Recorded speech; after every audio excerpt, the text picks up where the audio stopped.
بسم الله الرحمن الرحيم. Assalamualaikum warahmatullahi wabarakatuh. Waalaikumsalam warahmatullahi Alhamdulillahil qail. A'udzubillahi minasyaitonir rajim. Ati Allah ya ayyuhalladzina amanu ati Allah wa atiur rasul wa ulil amri minkum. Fa in tanaza'tum fi syai'in faruddu ila Allah war rasul dzalik khairu wa ahsanu ta'wila. Ilmu itu sifatnya relatif, tidak seperti syariat. Nah, jadi tadi karena relatif bisa jadi yang dilihat adalah ilatnya, sebab hukumnya itu. Nah, jadi hukum itu ada atau tidak itu bergantung pada sebab, kepada ilah. Maka ada kaidah yang berbunyi al-hukmu yaduru ma'a illatihi. Hukum itu ada atau tidaknya bergantung pada ilahnya, pada sebabnya. Jadi kalau sebab ada maka ada hukum, kalau tidak ada sebab maka tidak ada hukum. Nah, maka seperti hukum sholat Jum'ah, hukum sholat tarawih itu ada karena ada sebab. Nah, sekarang karena ada sebab, maka hukum sholat tarawih, hukum Jum'ah itu menjadi tidak ada. Artinya kembali kepada hukum asalnya. Bapak dan Ibu yang saya hormati, jadi kalau kita kembali kepada sumber ajaran Islam ajaran Islam itu sebetulnya kan ulama juga berbeda pendapat. Kalau kita kembali kepada hadis Nabi, sumber ajaran Islam itu sebetulnya ya 3. Ya, jadi dalam sebuah hadis ketika Mu'adz bin Jabal hilang. Ketika Mu'adz bin Jabal itu diutus oleh Rasulullah ke Yaman, kemudian Mu'adz bin Jabal ini ditanya oleh Rasulullah, "Ya Mu'adz, kaifa taqdi?" Sumber ajaran Islam itu sebetulnya kembali kepada hadis Mu'adz bin Jabal. Hadis Mu'adz bin Jabal itu ketika Rasulullah mengutus Mu'adz ke Yaman, kemudian Rasul bertanya, "Ya Mu'adz, kaifa taqdi?" Ya Mu'adz, bagaimana kamu akan memutus persoalan nantinya? Nah, kemudian Mu'adz menjawab, "Aqdi bi kitabillah." Saya akan putus, saya akan tetapkan itu dengan kitab Allah, dengan Al-Quran. Fa'ilam tajid, kalau kamu tidak dapati dalam Al-Quran, bagaimana? Fa bisunnati Rasulillah. Akan saya tetapkan dengan sunnah Rasul. Yang kedua, Nabi bertanya, fa'ilam tajid, kalau kamu tidak kamu dapati di dalam sunnah Rasulullah, di dalam hadis, bagaimana? Mu'adz menjawab, ajtahidu birra'yi. Saya akan berijtihad dengan pendapat saya, dengan akal saya. Nah, inilah Bapak dan Ibu, bahwa kita selama ini kalau melihat kan ada sumber ajaran Islam itu ada yang menyebut 4, yaitu Al-Quran, Sunnah, Ijma, dan Qiyas.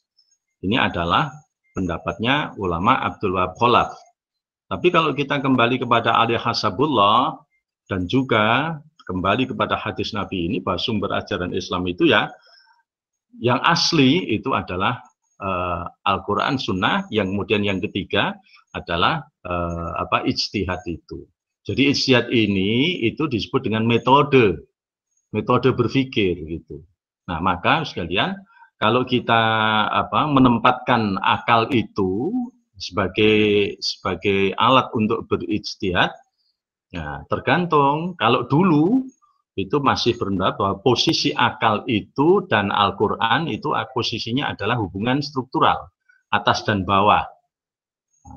Tetapi ada yang berpendapat bahwa karena akal itu sebagai alat untuk berijtihad, maka posisi akal itu adalah hubungannya fungsional. Akal dan wahyu itu fungsional. Akal berfungsi untuk memahami perintah-perintah, memahami Al-Quran dan memahami sunnah Rasulullah SAW. Nah, itulah sekalian, ketika memahami Al-Quran dan As-Sunnah itu ada ilmunya.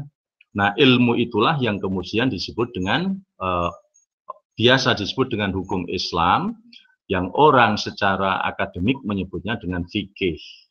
Jadi tadi fikih itu, saya sebutkan bahwa fikih itu ilmu. maka orang tidak boleh kemudian berpegang pada fikih. Minded tidak boleh, karena fikih itu selalu berubah. Rumusannya adalah ilmu tentang hukum syarak praktis. Ilmun bil ahkamis syar'iyyah al-amaliyah al-mustambatah bil adillatiyat tafsiliyah. Jadi fikih adalah ilmu. Tadi saya sebut bahwa ilmu itu sifatnya relatif. Nah, ilmu tentang hukum syarak praktis. Bagaimana melaksanakan syariat. Maka kalau kita kembali kepada Fadlur Rahman itu adalah seorang guru besar di Amerika Serikat, itu membagi ada perbedaan antara fikih dan syariat. Apa itu syariat atau fikih? Beda. Hanya orang memahami bahwa syariat itu ya fikih, fikih itu ya syariat. Jadi ada perbedaan di situ, ada perbedaan. Apa itu syariat atau fikih? Jadi Fadlur Rahman membagi yang namanya syariat itu adalah sacralized, suci, tidak bisa karena suci, ya. Sementara fikih itu tidak suci, fikih itu adalah human. Jadi kalau sacralized, syariat itu produknya dari Allah Subhanahu Wa Taala, sementara fikih itu produknya manusia. Nah, karena ilmu tadi produknya manusia. Kemudian yang kedua, syariat itu adalah unchangeable, tidak berubah. Sementara fikih itu adalah changeable, fikih itu selalu berubah. Sebagai contoh umpamanya sekalian, syariat itu yang namanya sholat itu tidak akan pernah berubah. Tidak akan pernah berubah. Jadi sholat bagi orang yang di Asia, di Amerika, di Australia itu sama. Dosisnya sama, duhur yang 4 rakaat, kemudian maghrib ya 3 rakaat dan seterusnya.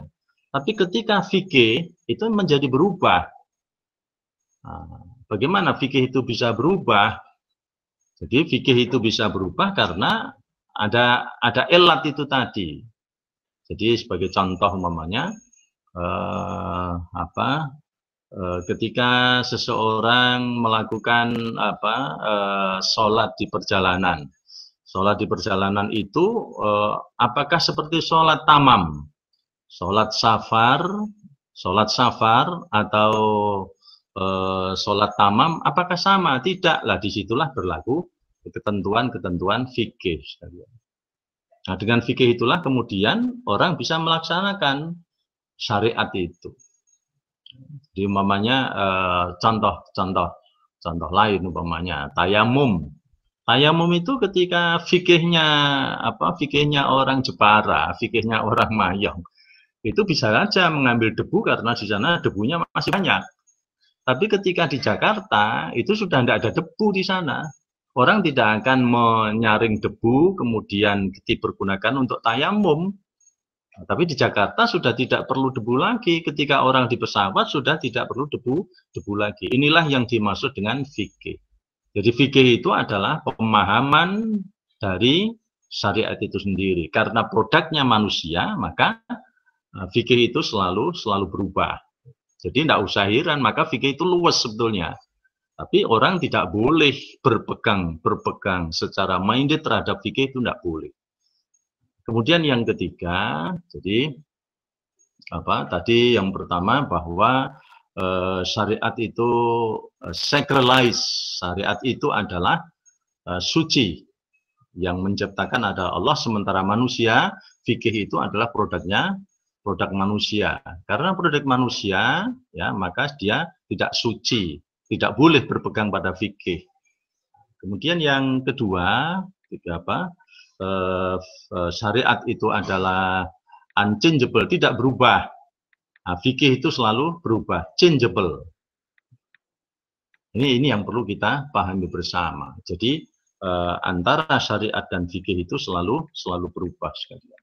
Nah, kemudian bagaimana fikih itu? Fikih itu ada yang disepakati.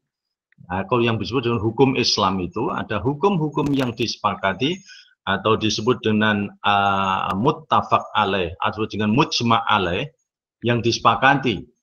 Tetapi juga ada fikih itu yang diikhtilafi, diperselisihkan. Seperti contoh sekalian, fikih yang diperselisihkan itu banyak sekali, karena itu juga didukung oleh hadis, ya, oleh hadis. Seperti contoh umpamanya fikih tentang hukum Islam tentang sholat, hukum tentang sholat, fikih tentang sholat. Ternyata apa? Kita jumpai bahwa pelaksanaan ibadah sholat itu sangat bervariatif. Seperti contoh umpamanya ketika membaca salah satu bacaan, apakah itu bacaan doa iftitah, bacaannya banyak sekali bervariasi.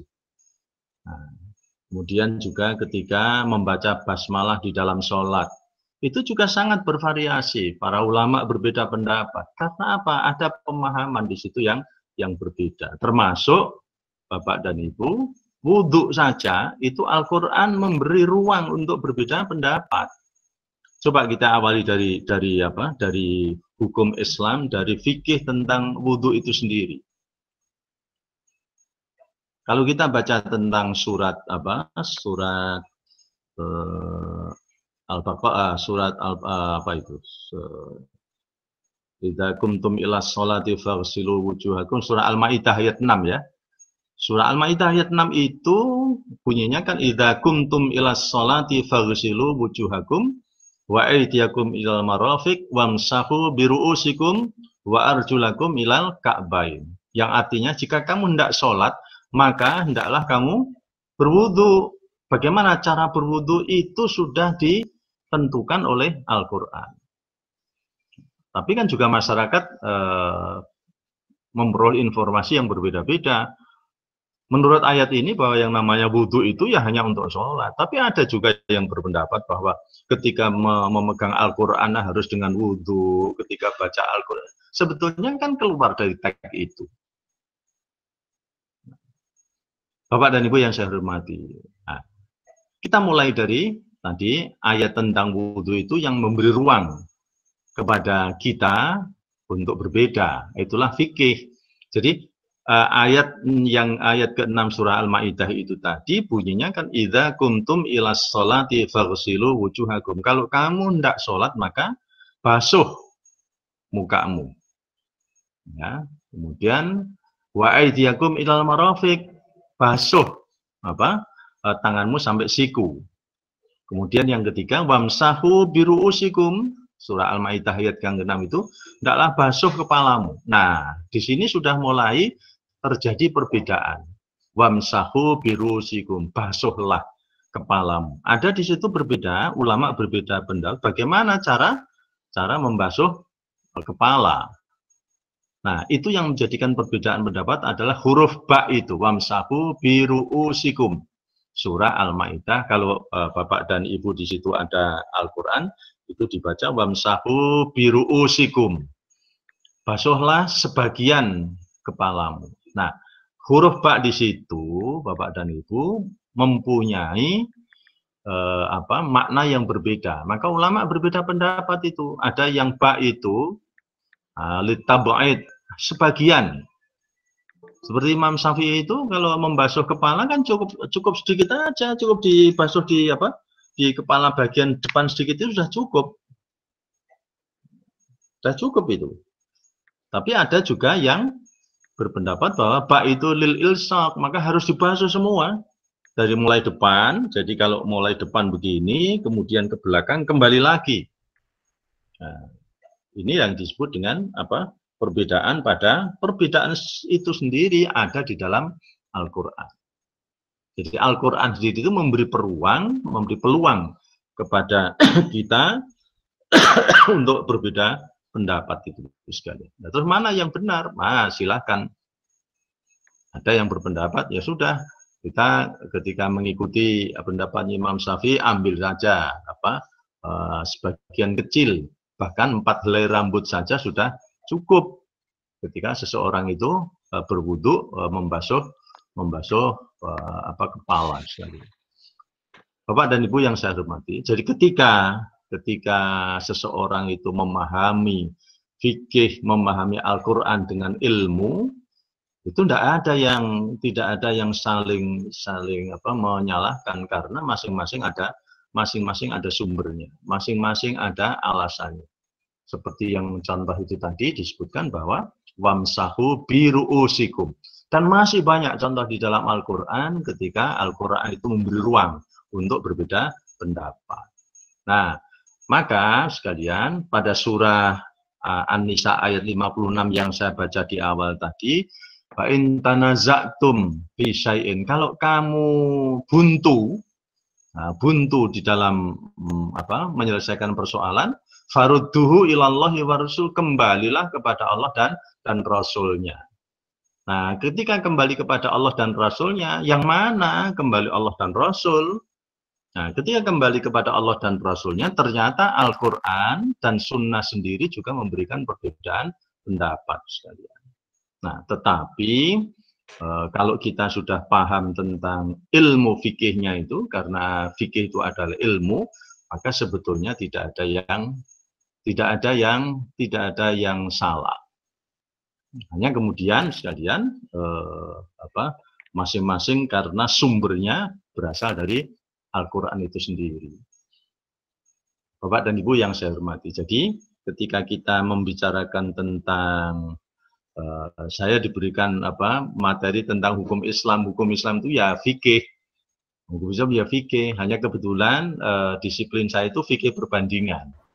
Jadi fikih perbandingan itu adalah memperbandingkan beberapa pendapat ulama, kemudian topiknya disebutkan, topiknya ditetapkan, ditentukan, kemudian pendapat ulama bagaimana, kemudian dasar yang dipergunakan oleh para ulama, kemudian kita akan menilai pendapat ulama itu bagaimana. Lah, dalam menilai itu ada kalanya yang menggunakan al-jam'u wa taufik, menggabung dua pendapat.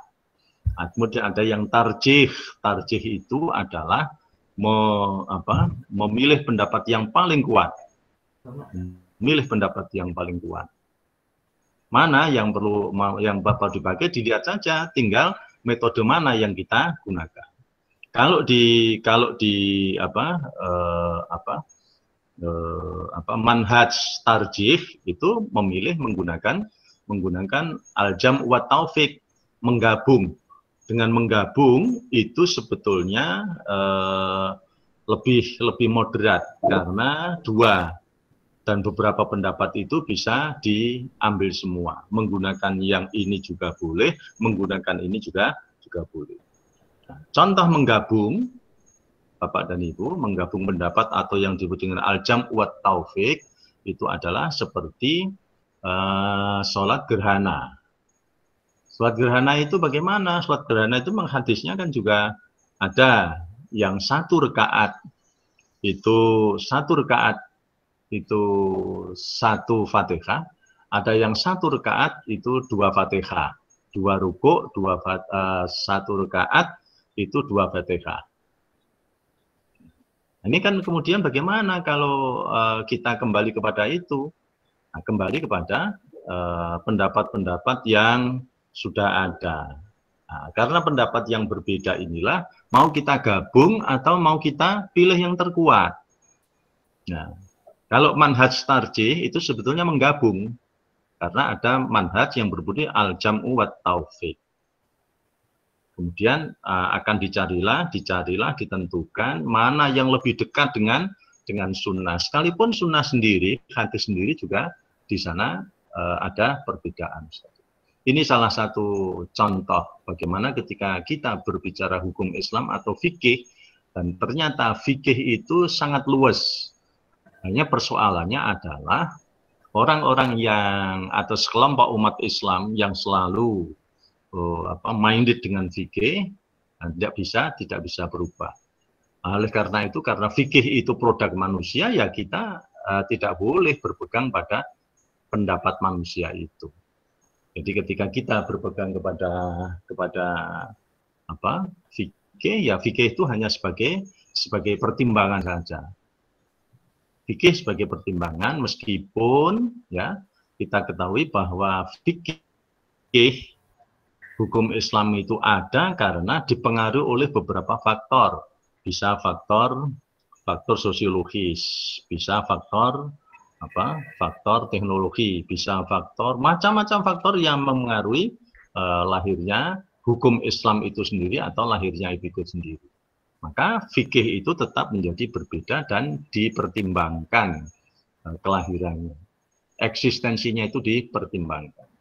Seperti halnya para hadirin, ketika maka di fikih itu kan ada banyak ragamnya, ada fikih Syafi'i, ada fikih Hambali, ada fikih Hanafi, ada fikih fikih Maliki, dan itu ya ikhtilaf di sana berbeda. Karena apa? Faktor sosiologis ya yang mempengaruhi pada faktor masyarakat itu juga punya peran yang cukup besar dalam mempengaruhi pikiran mereka. Bapak dan Ibu yang saya hormati, ini ketika kita bicara fikih, maka fikih itu menjadi bahan pertimbangan. Jadi tidak boleh fikih itu dijadikan dasar. Sebab fikih itu antara negara yang satu dengan negara yang lain itu pasti tidak sama. Seperti fikihnya Imam Hanafi ketika beliau tinggal di Irak, kemudian fikihnya Imam Syafi'i, ada pendapat lama, ada pendapat baru, qaulul qadim dan qaulul jadid. Itu berbeda antara pendapat seseorang ketika di satu tempat dengan di tempat yang lain aja berbeda. Nah, karena itu fikih ini memberi wawasan yang cukup luas kepada kita. Dan kadang-kadang kalau kita nggak siap bisa jadi bingung, atau kalau kita sudah siap, maka kita tidak menjadi orang yang mudah terkejut, mudah kagetan, tidak. Karena kita sudah tahu dari mana fikih itu muncul, dari mana fikih itu muncul. Jadi secara tidak terasa memang kalau fikih itu berkait dengan ibadah, fikih itu terkait dengan hukum yang terkait dengan ibadah, sekalian, itu tidak masalah. Jadi kita mau ngambil yang mudah-mudah tidak ada masalah. Karena fikih itu sendiri adalah, karena ibadah itu adalah otoritasnya Allah. Jadi kalau kita mau fikih itu ketika kita mau sholat, itu wudhunya mengambil teorinya, batal wudhunya menggunakan teorinya Imam Hanafi, kemudian batal wudhunya itu menggunakan teorinya Imam Syafi'i, tidak masalah, karena itu yang berkaitan dengan ibadah. Tapi kalau yang terkait dengan muamalah, kalau kita memegang mengambil pendapat-pendapat yang mudah, itu tidak diizinkan sekalian. Seperti perkawinan. Kalau perkawinan itu kita gunakan yang mudah-mudah saja, perkawinan fikih munakahat. Kalau fikih ibadah kita boleh, talfik itu boleh. Tapi kalau fikih muamalah, fikih munakahat, kita talfik ambil yang mudah-mudah saja. Nanti akhirnya tidak yang terjadi seperti dalam fikih munakahat itu nikah boleh tanpa saksi. Ini teorinya Imam Maliki.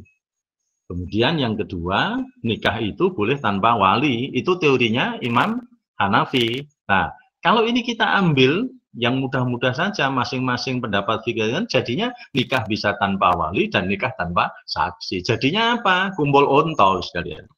Nah, oleh karena itu kemudian Indonesia ada yang namanya fikih Indonesia, yang disebut dengan kompilasi hukum Islam. Nah, jadi itu talfik dalam bidang muamalah itu sebagian ulama melarang. Tapi kalau talfik bidang ibadah itu sebetulnya sah-sah saja. Jadi tidak benar umpamanya ada beberapa umat Islam ketika di Makkah, di Indonesia menggunakan mazhab Syafi'i, di sana kemudian dilepas mazhabnya mengikuti mazhab yang lain. Nah, dalam bidang ibadah sebetulnya sah-sah saja kalau kita mau memilih atau mau mengambil yang mudah-mudah saja dari pendapat ulama-ulama yang berbeda itu. Tapi kalau dalam bidang muamalah, dalam bidang munakahat itu memang negara punya peran untuk mengkompilir, ya. Maka kemudian ada yang namanya kompilasi hukum Islam, ya, itu dengan yang penetapannya dengan impres sudah. Ketika dengan impres itu, ya sudah, umat Islam itu harus taat itu pada kompilasi hukum sebagai hukum positif bagi umat Islam Indonesia. Maka ada hukum, ada undang-undang haji, ada undang-undang zakat, ada undang-undang perkawinan. Ini sebenarnya hukum-hukum Islam yang sudah dikompilasikan. Ya tinggal sekalian umat Islam harus umat Islam harus taat itu. Kalau tidak taat bagaimana? Oh, ternyata ada kemaslahatan. Ya, coba kita coba membahas tentang kompilasi hukum Islam. Disebutkan di Indonesia bahwa nikah itu harus dicatat sekalian. Nikah harus dicatat. Kalau nikah tidak dicatat, nanti yang merugi siapa itu? Yang rugi adalah calon istri nikah yang tidak dicatat itu. Maka akibatnya sekalian, ya yang rugi, karena yang rugi itu istri, di situ ada madharat, maka madharat itu harus dikeluarkan, madharat itu harus dihilangkan. Nah itulah kemudian karena madharat itu harus dihilangkan, maka nikah. Kalau dulu yang namanya rukun nikah itu kan satu, pengantin laki-laki, calon pengantin perempuan, ada wali, ada saksi, kemudian ada saksi, ya. Kemudian kalau sekarang di Indonesia harus ditambah, harus dicatat. Kalau tidak dicatat maka menjadi tidak sah. Karena apa? Ketika nikah tidak dicatat itu memberi peluang untuk timbulnya madharat. Karena itu sekalian, ketika hukum Islam sudah dibukukan, sudah dikompilasikan, maka kewajiban kita sebagai umat Islam ya harus taat kepada, itulah yang disebut tadi atiullah wa atiur rasul wa ulil amri minkum. Taatlah kamu kepada Allah dan kepada Rasul serta kepada pemerintah. Nah, pemerintah itu tentu adalah putusan-putusan pemerintah yang tidak bertentangan dengan Al-Quran dan Sunnah Rasulullah. Nah, termasuk Bapak dan Ibu yang pada kesempatan ini munculnya wabah ini, ya taat kepada pemerintah itu termasuk tidak lepas, ya, untuk taat kepada Allah dan Rasulnya. Di mana ketaatan kita kepada Allah? Ya pada surah Al-Baqarah itu ayat yang ke-190 berapa itu, wala tulqu biaidikum ila tahlukah, jangan kamu membuat jangan kamu hancurkan dirimu sendiri, wala tulqu biaidikum ila tahlukah, jangan kamu hancurkan ya dirimu sendiri karena kamu menjadi orang yang tertular atau menularkan virus ini. Kemudian kalau kita ikuti hadis Rasulullah, ya la darara wa la dirara, tidak boleh membuat kerusakan dan berbuat kerusakan. Artinya kita diajarkan supaya menyelamatkan diri sendiri dan menyelamatkan orang lain. Inilah sebetulnya perintah Allah dan Rasul. Pemerintah dalam hal ini menetapkan aturan-aturan itu ya tidak bertentangan dengan Al-Quran dan Sunnah Rasulullah. Maka ini perlu kita, inilah yang disebut dengan berhukum kepada Allah dan Rasulnya, ya berhukum kepada pemerintah sepanjang tidak bertentangan dengan perintah Allah dan Rasul, termasuk larangan mudik. Larangan mudik itu benar bertentangan dengan Allah dan Rasulnya, enggak kan gitu. Nah kalau ternyata mudik itu membawa madarat, nah kemudian dilarang oleh pemerintah, maka pesan pemerintah, larangan pemerintah itu tidak bertentangan dengan yang dilarang oleh Allah dan Rasul. Bapak dan Ibu, itu saya kira pengantar awal pertemuan kita oleh hostnya Pak Mas Ripan itu, Dr. Mas Ripan menyebut 45 menit. Nah, ini sebetulnya kan sunnah yang baik. Jadi sunnah itu apa? Sunnah itu kan jalan. Kalau hadisnya Nabi kan man sanna fil islami sunnatan hasanatan falahu ajruha wa ajru man amila biha min ghairi ayyang kusamarittaba. Sunnah hasanah itu apa? Barang siapa berinisiatif menciptakan jalan yang baik Ini kan jalan yang baik, kan diikuti. Ini kok sudah ada sekitar 24 dan lainnya 24 peserta. Berarti 31. Berapa Pak? 31. 31 ya. Berarti Alhamdulillah. pahala Pak Mas Rifan ini, pahala Pak Rifan itu sebanyak 31 orang yang mengikuti. Min ghairi ayyangku sama manittaba'ah. Tidak dikurangi sedikit pun. Tapi kalau orang itu membuat dosa, juga dosanya diikuti oleh sebanyak orang yang mengikuti. Itulah kemudian ada istilah pahala multi level marketing ya. Dan juga ada dosa multi level marketing. Dosa jariah dan pahala jariah itu ada sekalian. Jadi itulah sekalian pengantar bagaimana memahami hukum Islam itu yang sangat luas, yang sangat dinamis. Dengan memahami hukum Islam atau fikih Islam yang dinamis itu, kita tidak mudah terkejut, tidak merasa paling benar sendiri kan gitu. Karena tadi disebutkan bahwa hukum ada atau tidak bergantung pada sebab, bergantung pada ilat. Kaidahnya adalah al-hukmu yaduru ma'a illatihi wujudan wa adaman. Hukum itu ada, hukum itu tidak ada karena ada sebab, ada ilat. Jadi kalau tidak ada ilat, dan sekarang Pak Jumatan itu sampai nanti 20 kali, kalau memang kondisinya masih begini ya tidak ada terus. Nah kalau virusnya sudah tidak ada lah, maka nanti kembali kepada hukum asal. Nah dengan begitu kalau kita kembali kepada hukum asal, ketika seseorang tidak bisa melakukan sholat Jumat, berpikir untuk menetapkan hukum yang baru itu kan sulit. Nah inilah disebut dengan istishab sekali. Di dalam kaidah fikhiyah, dalam membangun hukum Islam itu, membangun fikih itu ada yang dengan menggunakan kaidah fikhiyah. Apabila kita berpikir menemukan hukum yang baru itu sulit, maka kembali kepada hukum asal. Nah, ketika seseorang tidak bisa melakukan sholat Jumat, kita harus sholat apa? Sholat Jumat atau sholat duhur? Maka kembali kepada hukum asal. Hukum asalnya apa? Hukum asalnya itu adalah sholat duhur. Nah, itulah yang disebut dengan istishab. Qaidahnya ada al-aslu baqa'u makana ala makana. Menetapkan yang sudah ada itu lebih mudah daripada membangun atau menetapkan hukum yang baru. Jadi sebetulnya istishab itu, sholat duhur itu adalah hukum yang sudah ada sebelum sholat Jumat sekali. Nah, itu salah satu contoh dan beberapa contoh yang bisa kita pahami lewat pertemuan ini, yaitu bagaimana memahami hukum Islam, memahami fikih yang sangat dinamis itu, sehingga kita menjadi orang yang lapang dada. Tidak mudah terkejut, tidak mudah kaget. Bapak dan Ibu, saya kira itu pengantar saya. Besok kita ketemu pada pertemuan yang akan datang. Silakan kalau ada yang mempertajam, Bapak. Dipersilakan sekali. Assalamualaikum, Pak Rifki. Mic-nya masih di mute. Bapak Ibu sekalian, kami persilakan kalau ada pertanyaan atau meminta klarifikasi atau memberikan tambahan ilmu, kami persilahkan.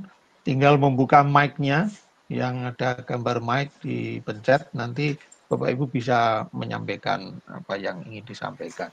Kita masih mempunyai waktu sekitar 14 menit untuk sampai pada jam 7 WIB. Kami persilahkan. Assalamualaikum warahmatullahi wabarakatuh.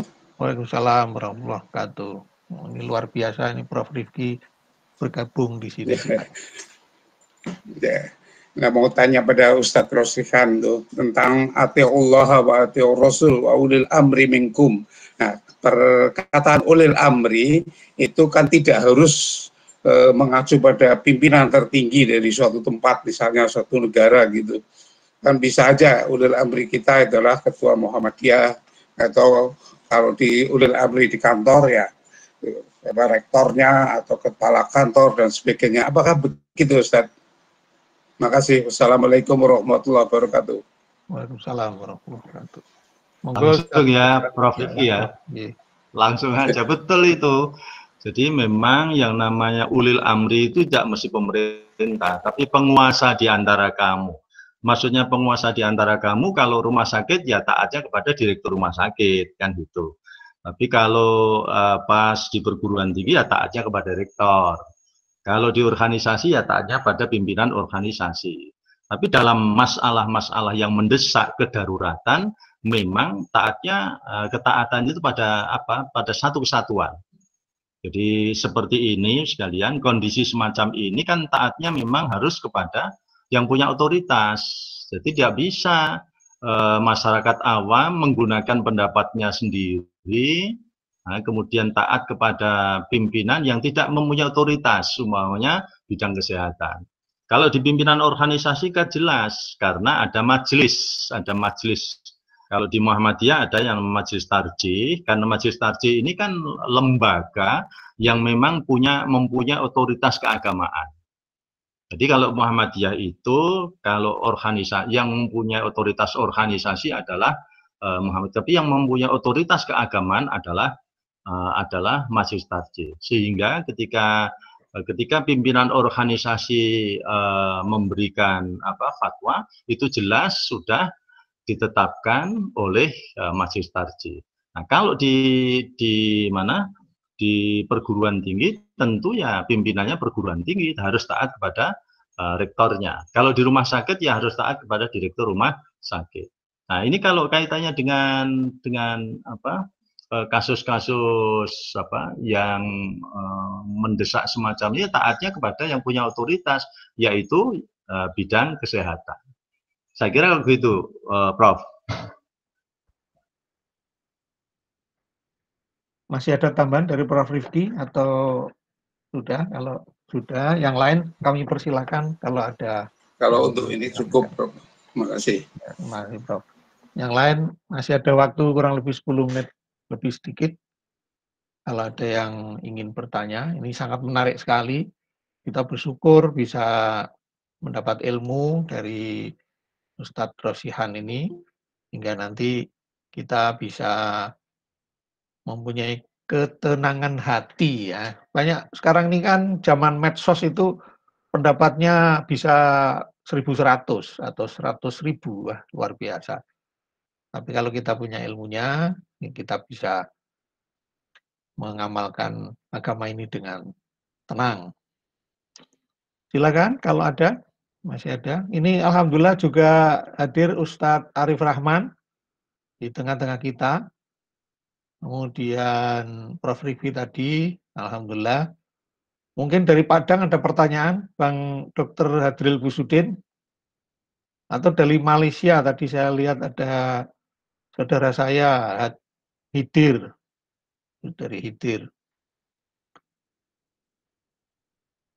Karena saya share di Facebook, jadi mudah-mudahan bisa diambil manfaatnya. Ruang ini bisa muat 250. Untuk informasi, grafiknya seperti coronavirus, Pak Ustadz Rosihan. Hari pertama, kedua, ketiga ini melejit. Alhamdulillah ini. Kalau seperti ini, kan kalau mengikuti Allah dan Rasulnya, jadi satu, perintahnya Allah itu adalah seorang muslim yang baik itu adalah man salimal muslimuna min lisani wa yadihi. Jadi perbuatan, ucapannya itu memberi manfaat. Jadi kita ya sekalian supaya tidak mencelakakan diri sendiri dan mencelakakan orang lain. Itu adalah perintah Nabi. Nah, para dokter, para ahli medis sudah memberi tuntunan supaya kita selamat dan menyelamatkan orang lain, di antaranya tidak berkerumun. Berkerumun itu dalam konteks jamaah itu kan berkerumun. Tapi ada orang-orang yang memahami bahwa kita di beberapa daerah masih harus sholat tarawih. Termasuk di Halmahera kemarin dibubarkan oleh RT-nya sekalian. Halmahera itu masih menjalankan sholat Jumat, Masjid Halmahera. Karena saya tanya, mengapa alasan sholat Jumat? Karena kasnya itu tidak terisi, karena biaya operasionalnya tinggi. Nah, jadi sudah persoalan ekonomi, persoalan bagaimana biaya operasional di masjid yang 1 bulan 6 juta. Kalau Jumatan itu berhenti, maka tidak ada pemasukan infaknya itu. Nah, terus akhirnya sampai dibubarkan oleh Pak RW dan dibubarkan oleh Babinsa. Nah, jadi kalau pendekatan itu ya saya tidak bisa bicara, tapi kalau pendekatan yang sebetulnya azimah dengan rukhsah itu sama nilainya di sisi Allah. Nah, jadi azimah itu apa? Saya azimah itu sholat Jumat. Duhur itu rukhsah. Nah, ketika orang tidak bisa sholat Jumat dan kembali kepada sholat duhur, kembali kepada hukum asal itu menurut Nabi sama nilainya. Nah, karena ada satu hadis yang berbunyi innallaha yuhibbu an tu'ta rukhasuhu kama yuhibbu an tu'ta azaimuhu. Sesungguhnya Allah sangat senang, sangat bangga ketika melihat hambanya untuk melaksanakan dispensasi seperti halnya ketika hambanya itu melakukan kewajiban azimah. Jum'ah itu azimah, duhur itu rukhsah. Di mata Allah itu nilainya sama. Hadisnya itu tadi sebenarnya. Innallaha yuhibbu an tu'ta rukhasuhu kama yuhibbu an tu'ta azaimuhu.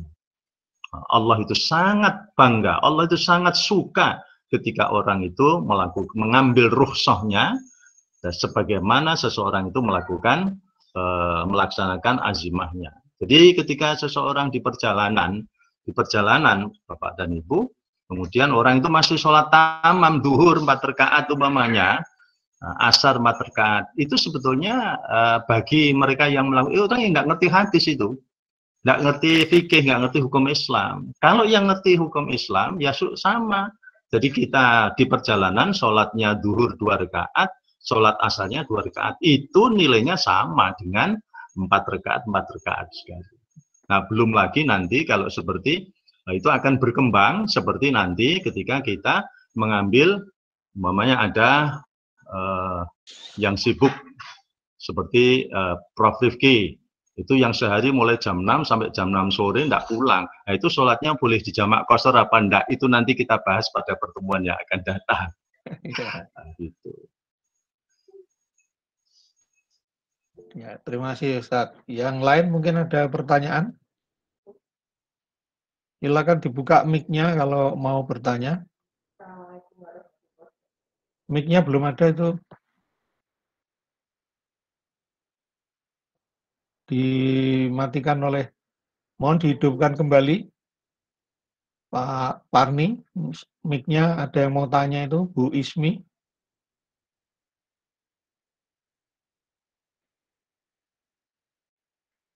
Belum ada itu.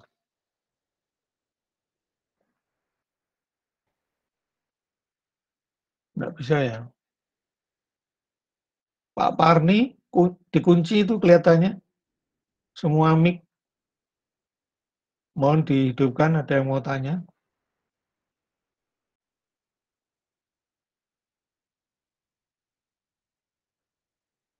Saya malah nggak bisa menghidupkan ini.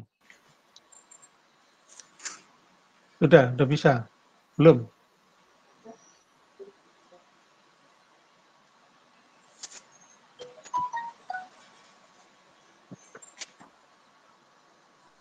Nah, apa? Halo? Oh, halo? Monggo, silakan Pak Ya, Assalamualaikum. Waalaikumsalam warahmatullahi wabarakatuh. Ya, mungkin sebelum wabah ini berkembang sekali, banyak berita mengenai jemaah tabligh banyak berkumpul di India, di Malaysia, dan juga di masjid di Jakarta Barat, dan juga di Sulawesi, hingga itu menimbulkan suatu berita yang hangat tentang penyebaran COVID-19 ini, bahwa jamaah tabligh ini merupakan sumber masalah bagi umat Islam atau bagi bangsa dan negara kita. Kira-kira gitu. Terus, apakah memang benar, ini mungkin Ustadz Rozlihan bisa memperjelas.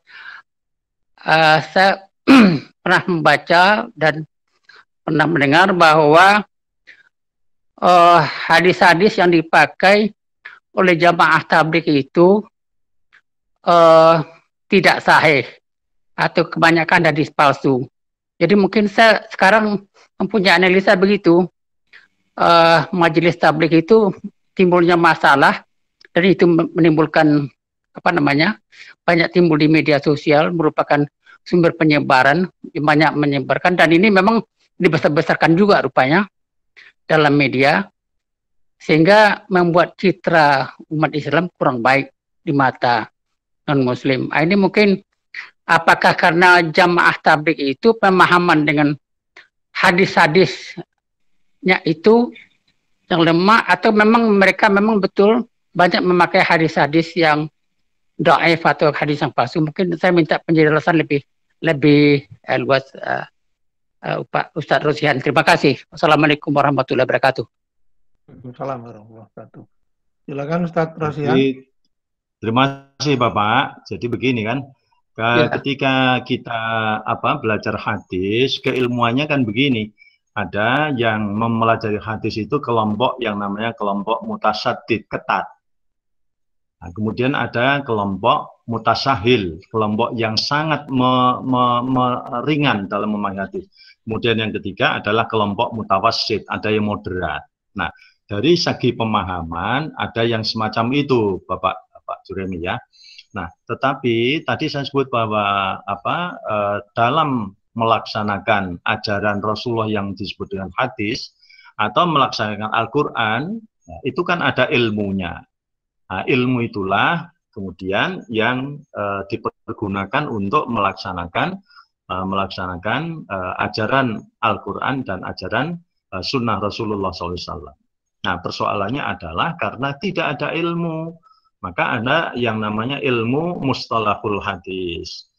Nah, kemudian ada ilmu yang ilmu tentang ada fiqhul Quran, ada fiqhul hadis, itu kan ada. Jadi tidak bisa hadis itu dipahami sebagaimana adanya. Maka ada yang namanya penjelasan terhadap hadis. Nah, namanya syarah hadis itu. Orang tidak bisa membaca teksnya hadis Imam Bukhari dan Imam Muslim tanpa membaca syarahnya. Sedangkan syarah dari hadis Bukhari itu aja macam-macam. Ada yang Fathul Bari, ada yang Irsyadus Sari, yang ada Umdatul Qori. Itu jumlahnya kan banyak sekali sekalian. Nah, karena ketika seseorang memahami hadis itu secara tekstual, maka yang terjadi adalah kadang-kadang keluar dari substansi hadis itu sendiri. Sebagai contoh umpamanya sekalian, ada hadis inhakus sawari wa'ful liha, panjangkan jenggotmu dan cukurlah kumismu. Nah, ini kalau dipahami apa adanya, maka yang terjadi adalah teman-teman kita yang memahami secara tekstual adalah memanjangkan jenggot itu sekalian. Padahal kalau kita lihat asbabul wurudnya, sebab turunnya hadis itu tidak bisa dipahami secara tekstual. Hadis itu adalah dipahami secara kontekstual. Artinya bahwa pada zaman itu Rasulullah berpesan untuk membedakan ya secara fisik orang Yahudi dan orang Islam itu terletak pada kumis dan jenggot ini. Kalau orang Islam itu ditandai dengan jenggotnya yang panjang. Nah, tetapi kalau orang Yahudi itu ditandai dengan kumis yang dipanjangkan, kemudian jenggotnya yang dicukur sekalian. Itu orang Yahudi. Lah persoalannya kan bagaimana kalau umpamanya kita ini seperti Pak Dr. Mas Ripan itu jenggotnya panjang, kumisnya panjang, itu kan ya Yahudi, ya Muslim, itu kan itu gimana sekalian. Nah, ini salah satu contoh. Tapi sebetulnya itulah kalau kita memahami hadis tidak boleh kita memahami hadis secara tekstual. Maka ada asbab wurudul hadis. Ya. Nah, kemudian fikih hadis itulah yang kemudian bagaimana menetapkan hadis itu sendiri. Seperti hanya saudara-saudara kita, Pak Juremi, yang memandang sholat tarawih itu sunnah, harus berjamaah. Nah, itu tidak hanya, itu perintahnya, itu anjuran sunnah. Tapi sunnah ini bisa bergeser menjadi haram, bisa menjadi makruh. Kan itu. Bisa menjadi haram, bisa menjadi makruh.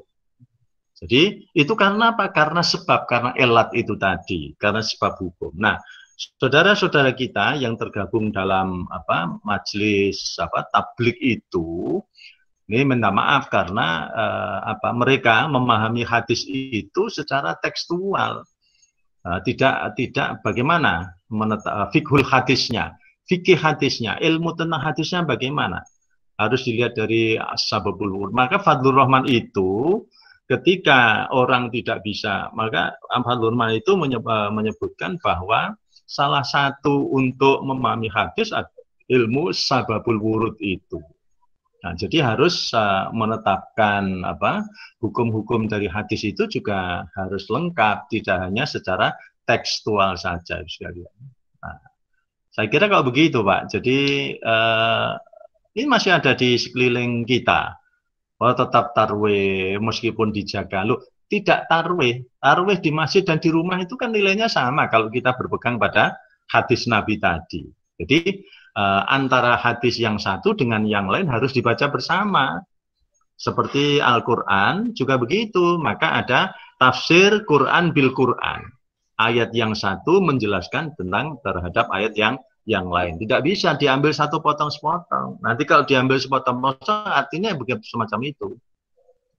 Jadi kembali kalau kita sudah memahami ilmu tentang Al-Quran dan ilmu tentang hadis ini, insya Allah kita menjadi orang yang sekurang-kurangnya mempunyai metode yang sekurang-kurangnya metode yang bisa kita pergunakan untuk memahami Al-Quran dan Sunnah. Tidak hanya sekedar memahami Al-Quran secara tekstual, tidak hanya memahami Al-Quran Sunnah secara tekstual, tapi ada pesan apa yang terkandung di dalam Al-Quran itu sendiri. Saya kira begitu, Pak. Ya, terima kasih, Ustaz. Jadi yang tadi Pak menetapkan yang sunnah bisa makruh juga bisa wajib. Kan gitu. Itu karena apa? Bisa haram karena elat itu tadi. Jadi ahkamul khamsah, hukum Islam yang 5 itu ada wajib, ada sunnah, ada haram, ada makruh, ada mubah, itu dipengaruhi oleh yang namanya sebab hukum atau illah itu tadi. Jadi pagi itu hukumnya bisa mubah, boleh, tapi sore nanti bisa jadi wajib, ya, berubah. Contoh umpamanya hukum menikah itu pagi boleh, menikah boleh, tidak boleh. Tapi sore hari hukumnya bisa berubah menjadi wajib. Nah, kalau umpamanya orang sore hari sudah kuliah sudah selesai, kemudian pekerjaan sudah ada, nah, dia takut kalau terjerumus pada perbuatan zina, maka sore berubah hukumnya, nikah itu tidak lagi mubah tapi menjadi wajib sekali. Nah, itu perubahan hukum di situ.